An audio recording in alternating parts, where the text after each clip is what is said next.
Di zaman ketika informasi berlari lebih cepat dari manusia, semua orang bisa berbicara, merekam, dan menyebarkan. Tapi ada sesuatu yang sering hilang, itulah adab. Para ulama pernah berkata, al-adabu fawqal ilmi. Adab itu lebih tinggi dari ilmu. Karena ilmu tanpa adab bukan membawa kebaikan, tapi justru bisa berubah menjadi fitnah dan kerusakan. Dan itu terlihat jelas di dunia media sosial saat ini. Belakangan ini publik digemparkan oleh sebuah tayangan yang memunculkan narasi dan visual yang dinilai mencemari nama baik pondok pesantren dan kiai. Padahal para kiai adalah penjaga agama dan akhlak manusia, bukan bahan sensasi atau komoditas konten.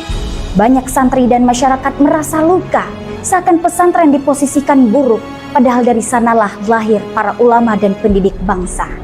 Peristiwa ini menjadi pengingat, bisa membuat konten bukan berarti bisa bebas mempermalukan. Bisa mengedit video bukan berarti boleh menuduh tanpa fakta. Media bukan alasan untuk menyinggung kehormatan orang lain. Maka mari kita jaga etika bermedia sosial. Verifikasi sebelum menyebarkan, saring sebelum sharing. Setiap kata dan video akan dimintai pertanggungjawaban. Bukan hanya di dunia, tapi juga di akhirat. Semoga kita menjadi generasi yang cerdas, modern, dan tetap beradab. Bebas berpendapat, tetapi bertanggung jawab.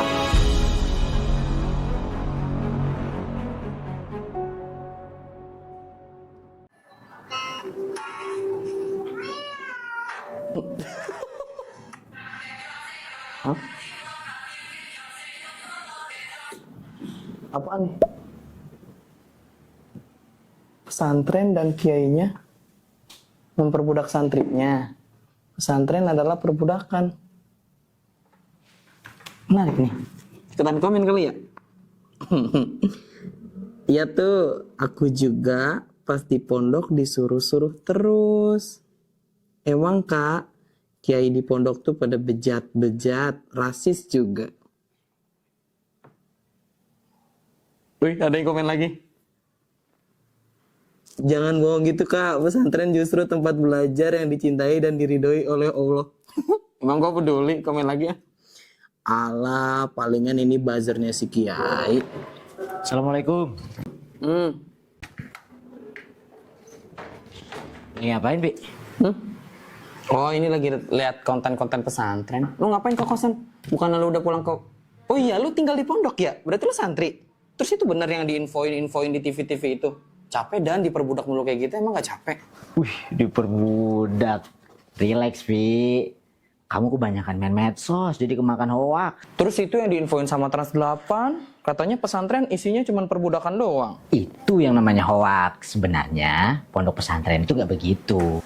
Allah, dengan segala bukti yang ada, makanan masa dilempar, terus segala jongkok-jongkok buat apa? Saling-saling begitu. Perbudakan itu namanya, apalagi? Jadi, mereka itu cari keuntungan untuk diri sendiri, Bi. Memanfaatkan kondisi yang ada saat ini. Gimana kalau gini? Minggu depan, Ane bakal ke pondok pesantren. Kalau ente ikut ke pondok Ane gimana? Biar tahu situasi pondok itu seperti apa. Gimana? Jadi gue bakal ke pesantren? Ke tempat yang diinfoin sama si Trans 8 itu? Ide bagus gak sih? Jadi gue bisa secara langsung merekam semua kejanggalan sekecil apapun. Ide bagus kan? Nanti kan tinggal diupload di TikTok. Ada viewsnya tuh. Ada yang komen, ada yang suka, kali aja trending. Dapat endorsan, dapat duit lagi banyak. Boleh tuh Dan, kapan berangkatnya? Sama gue deh, berangkatnya naik motor gue aja nanti. Wah, pas banget. Kebetulan motor Ane juga lagi rusak. Kalau gitu, gimana kalau misalnya minggu depan deal ya? Pakai motor Ente ya, semangat banget nih. Iya. Hari Minggu ya? Iya, hari Minggu. Nah, teman-teman, niat yang baik pasti akan menghasilkan hasil yang baik. Niat yang buruk juga akan menghasilkan hasil yang buruk. Kayak tadi si Ropi, niatnya bukan belajar, malah pengen ngeviralin pondok pesantren. Kalau udah viral, apalagi tentang yang negatifnya, teman-teman jangan telan mentah-mentah. Gimana kalau misalnya William ajak teman-teman untuk nonton sebuah podcast tentang pondok pesantren dan juga seorang santri di YouTube Hikmah UIN Jakarta. Selamat menyaksikan.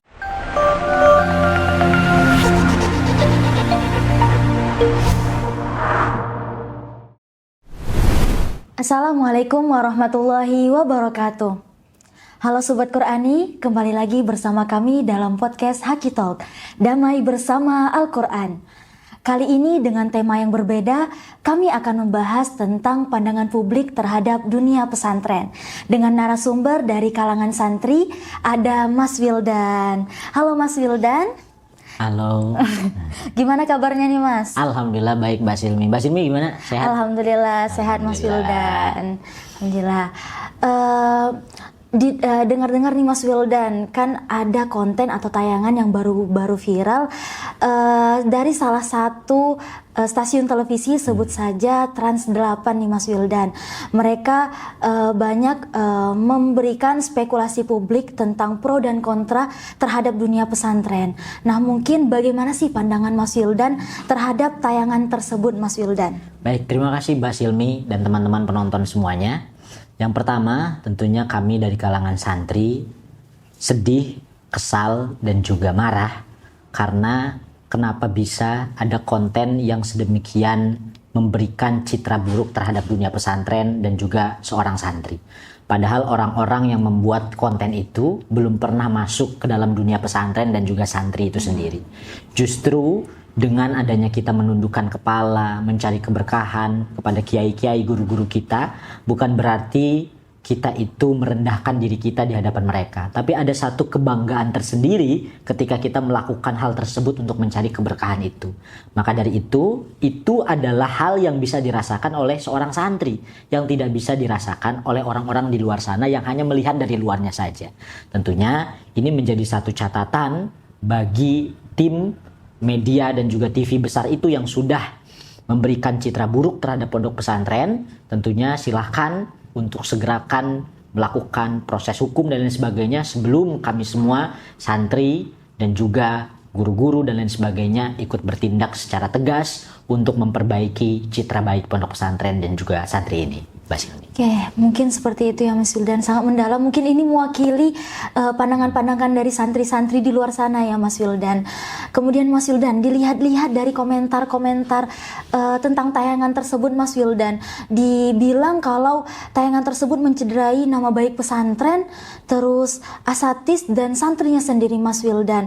Nah, mungkin dari spekulasi Mas Wildan, adakah kejanggalan dari video tersebut atau mungkin saja tayangan tersebut tidak melalui izin ataupun filterisasi ketika ditayangkan di publik Mas Wildan? Baik Mbak Silmi, yang pertama tentunya kita melihat ada kejanggalan dan juga kecurigaan. Sepertinya target dari pondok pesantren yang ditampilkan di tayangan itu begitu strategis, karena pondok itu adalah pondok besar di kalangan Indonesia khususnya, dan pondok yang sudah sangat lama, bahkan sebelum kemerdekaan ada.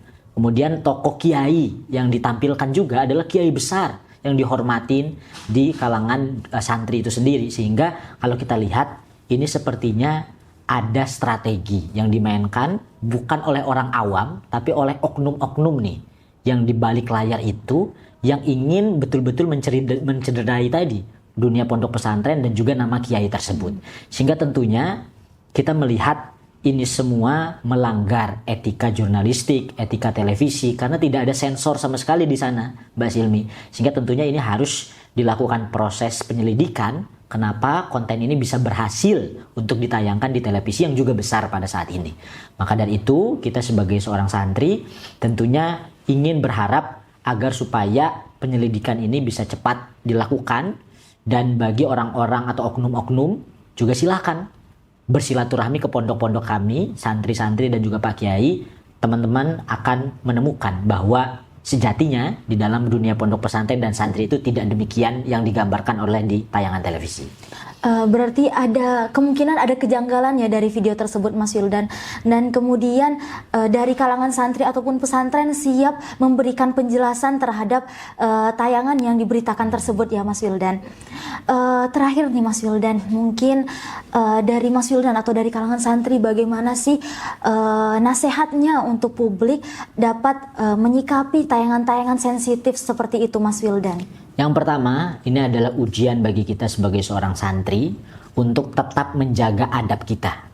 Jangan sampai kritikan yang sudah masuk kemudian kita tambal atau kita balas dengan perilaku yang anarkis, merusak, mendemo yang sudah melewati batas-batas hal yang wajar. Kita sebagai seorang santri tetap apa yang kita sampaikan adab lebih tinggi dibanding ilmu harus kita tunjukkan keluar. Kritikan itu masuk, tapi kita harus tetap menjaga adab kita agar supaya orang-orang di luar sana memahami bahwa adab seorang santri luar biasa walaupun mendapatkan kritikan yang pedas. Rasulullah SAW pun demikian, ketika dapat kritikan dari musuhnya, beliau membalas dengan kasih, dengan sayang, dengan rasa cintanya, bukan dengan hal-hal yang senonoh juga, kecuali hal-hal tersebut kaitan dengan iman dan juga dengan darah dari orang-orang muslim tentunya. Dan kemudian yang kedua, juga tentunya kita sebagai seorang santri harus merefleksikan. Jangan-jangan ini adalah kritikan kepada kita bahwa santri itu sudah mulai tidak relevan dengan zamannya. Dalam tanda kutip, santri kok tidak ada yang menjadi lawyer yang hebat. Tidak ada yang menjadi ekonom yang hebat. Tidak ada yang menjadi pemimpin-pemimpin di bangsa ini. Dan lain sebagainya, yang justru posisi-posisi strategis itu diisi oleh orang yang bukan kalangan dari santri. Harusnya ini kita menjadi berpikir ulang bahwa kita harus menunjukkan bahwa dunia pesantren itu bukan melahirkan santri-santri yang monoton, yang tidak memiliki multidisipliner keilmuan, tapi juga melahirkan santri-santri yang luar biasa hebatnya, yang bisa mengisi di beragam bidang-bidang tadi. Ini adalah pesan untuk saya pribadi dan untuk teman-teman semuanya, agar kita tidak hanya menjadi santri yang biasa, tapi menjadi santri yang luar biasa. Ya, benar sekali yang disampaikan oleh Mas Wildan. Ini bisa menjadi hal yang baik juga bagi pesantren, dan bisa menjadi memicu pesantren atau santri-santrinya bisa menjadi atau melambung lebih tinggi lagi ya Mas Wildan. Nah, mungkin itu yang bisa disampaikan oleh kami dari podcast kita kali ini. Terima kasih Mas Wildan. Semoga yang disampaikan narasumber kita dapat membuka hati publik kembali terhadap citra pesantren itu sendiri. Terima kasih Mas Wildan, dan terima kasih teman-teman semua. Sampai jumpa di podcast selanjutnya.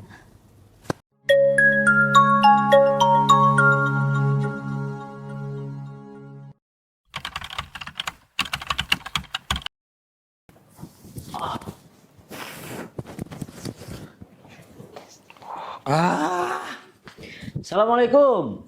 Salam. Widih, ini baru keren pakaiannya, Pi. Gerah, Cok. Cuman kurang satu, pecinya dipakai, Pi. Iya gerah, kenapa sih harus pakai peci ngaji doang? Sore ini kita bakal ngaji sama Pak Kiai.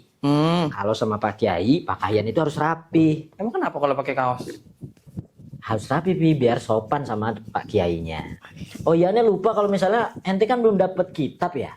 Kita sore ini bakal ngaji kitab kuning. Kitab kuning. Kitab kuning. Ini Coklat. akan dikaji sore ini. Oke. Oke, Gak usah pakai baju gini ya? gak apa-apa, gini aja. Ya udah duluan. Bener nih, aneh duluan. Iya di masjid kan? Di aula kalau ngaji. Di aula samping masjid. Aula samping masjid. Ya udah ya duluan. Udah, aneh duluan ya. Iya. Assalamualaikum. Salam. Gerah banget. Harus rapi gitu kalau ketemu kiai. Gerah, gak usah pakai gini. Lagian gue juga emang pengen bikin masalah kan di sini. Nah begini kan enak, adem. Ngapain juga pakai koko? Cuma ngaji doang. Lagian, nah udah ada HP kan? Tujuan gue kedatang pondok juga bukan buat ngaji, tapi buat gue rekam semuanya. Kejanggalan sedikit apapun, sekecil apapun, viralin ke TikTok. Kali aja kalau udah viral terkenal, nanti dapat endorse, dapat duit. Nah, terus strategi pertama, gue udah naruh kamera tersembunyi di aula. Jadi nanti dengan petantang-petantang seperti ini, gue akan pancing kiainya supaya marah, videoin, dapat duit.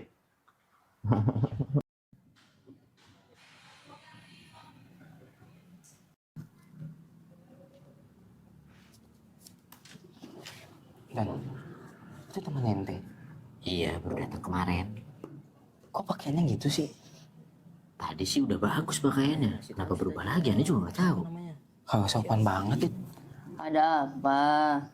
Afwan Kiai, ini si Ropi. Rofi, Si Ropi dateng, pakaiannya kagak sopan banget.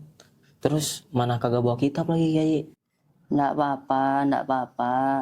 Allah itu memberi pahala bukan karena pakaian hambanya, tapi karena kesungguhannya, rajin belajar, jadi anak soleh. Insya Allah bisa mendoakan orang tuanya. Lagian dia juga kan santri baru, barangkali dia belum tahu aturan di pondok ini. Alhamdulillah, kita tutup kajian kita pada hari ini dengan membaca doa kafaratul majlis. Subhanakallahumma wa bihamdika asyhadu an la ilaha illa anta astaghfiruka wa atubu ilaik. Assalamualaikum warahmatullahi wabarakatuh. Waalaikumsalam warahmatullahi wabarakatuh. Rofi, bentar. Kenapa? Aneh tahu sebenarnya niat ente dari awal ke sini. Apa? Ente kan memang untuk gantian belajar, tapi ente ingin memviralkan semua yang ada di pondok ini. Ya tapi kan emang kenyataannya bener, gue pengen semua orang tahu faktanya. Faktanya kan nggak begitu, Pi. Ah itu pasti bohong tadi, munafik kiainya. Gue tahu dia kesel karena gue pakai jaket kan. Terus dia ya takut aja kalau misalnya marah nanti malah santrinya nggak ada di pondok ini. Udah gue duluan aja. Udah duluan aja. Assalamualaikum, sepi juga, bagus deh. Kamu mandi duluan daripada ngantri kan.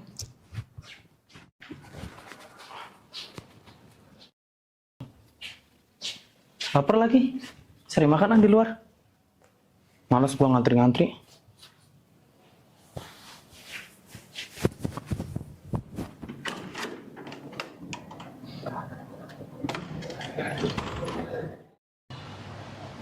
Aduh, mana sih tempat makan?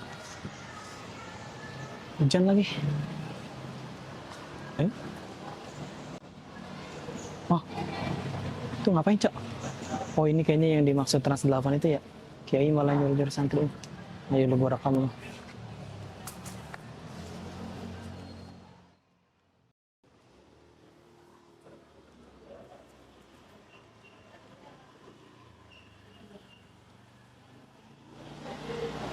Oke, dapet. Tinggal gua upload.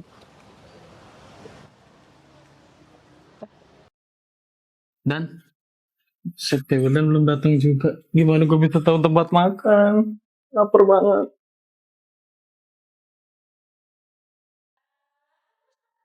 Assalamualaikum. Waalaikumsalam. Pi, udah makan belum? Yuk, dapat makan dari mana? Beli nggak ngajak-ngajak, parah.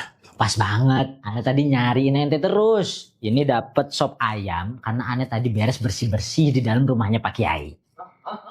Pak Kiai, baik banget emang. Yuk kita makan dulu.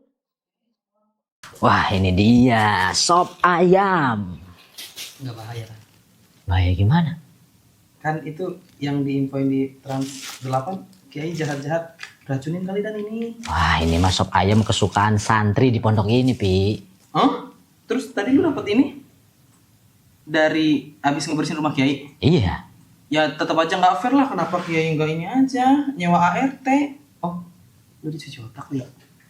Oh, lu diancam kalau nggak ngebersihin rumah Kiai lu? Dihukum apa gimana?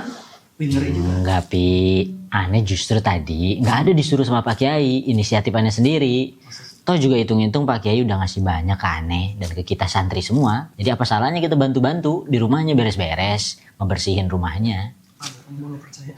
Iya, yaudah yuk makan dulu. Aneh tahu ente suka sop ayam kan? Iya sih. Nggak pergi lapar lagi. Iya, betul lagi. Bentar. Astagfirullah, Aneh lupa. Aneh kan harus nganter surat titipan dari orang untuk Pak Kiai. Terus ini nggak jadi makan? Udah mau maghrib lagi. Wah, Aneh ente duluan aja ya. Ente duluan aja. Ya, lu apa? Titipan apa? amplop. Ada dari orang, amplop pokoknya. Ya ente makan duluan aja ya. Nanti Aneh ini lagi. Yuk. Oh, jangan ini yang dimaksud di. Oh, Mungkin ini kali ya yang Kiai atau gua rekam.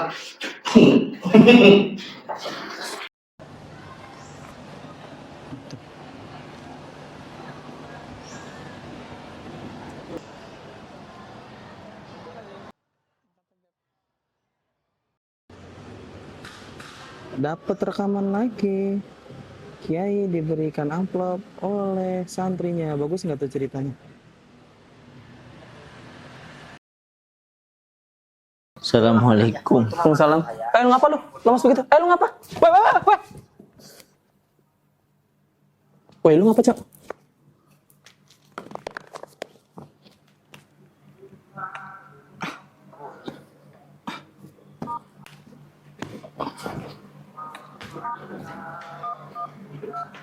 Satu, oh iya.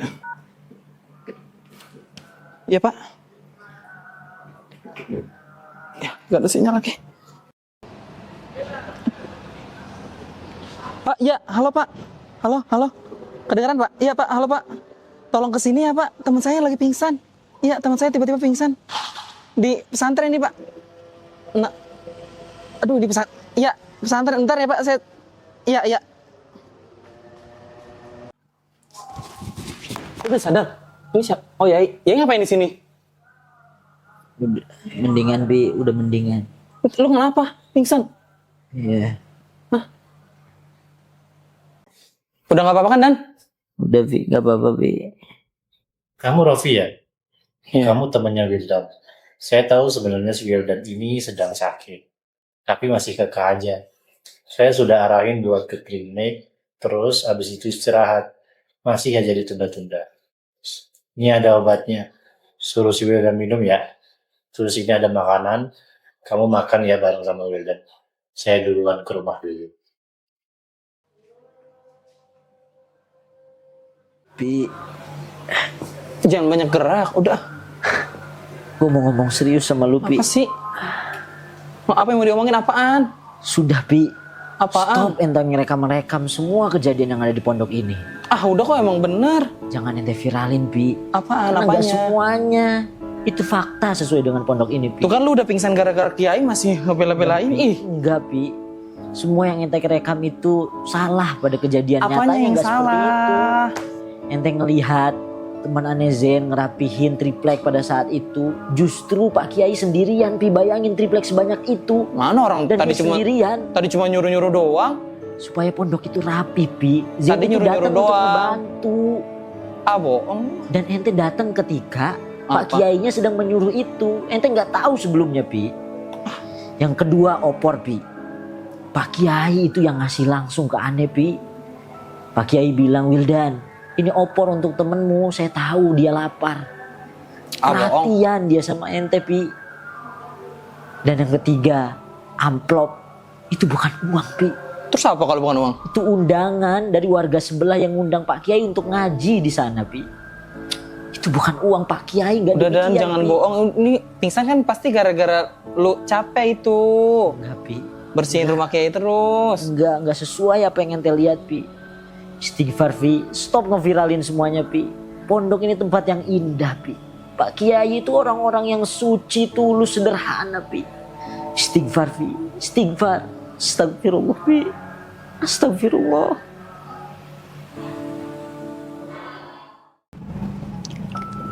Lentera yang tak padam.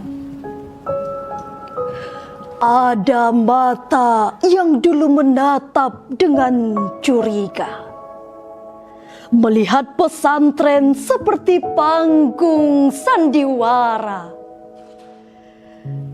Namun siapa sangka di balik tikar lusuh dan serambi sederhana tersimpan samudra doa yang tak pernah kering airnya.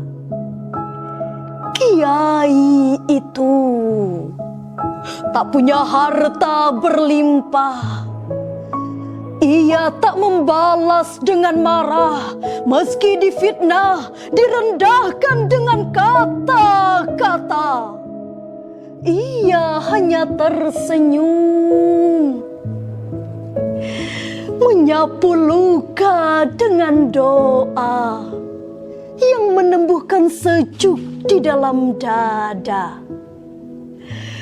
Santri-santrinya pun belajar laku, bukan hanya dari kitab kuning dan pena, tapi dari ketulusan menata rasa, dari ikhlas di dalam dada, dari lembutnya mengucap salam kepada siapa saja.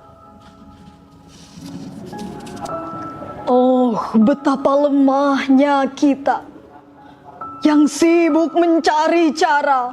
Kesalahan sering menimpa, padahal yang sering salah adalah diri sendiri juga. Betapa sempitnya hati kita jika prasangka dibiarkan tumbuh menjadi dengki. Ingatlah, pesantren bukan tempat yang sempurna, tapi di sanalah manusia belajar menjadi lebih baik dan berlomba. Belajar menundukkan ego dan kontrol kata, belajar mengubah hina menjadi mulia, belajar menjemput ridho dengan sabar yang tak bersuara. Dan kiai, ia tetap berdiri di antara fitnah dan dingin malam yang sunyi, menyulam harap bagi anak-anak muda yang ia cintai. Setiap tegurnya adalah doa, setiap diamnya adalah ampunan, setiap langkahnya adalah perjuangan tanpa tanda jasa. 3, mulai. Kita belajar bahwa ilmu tanpa adab adalah kegelapan, dan adab tanpa ilmu hanyalah kepura-puraan. Maka marilah kita menjaga hati seperti para santri yang menjaga wudhu sebelum fajar, agar tidak mudah menilai, tidak cepat mencela. Karena yang tampak buruk kadang justru jalan menuju surga. Dan di akhir semua cerita hanya doa yang tersisa. Semoga Allah menjaga pesantren kita.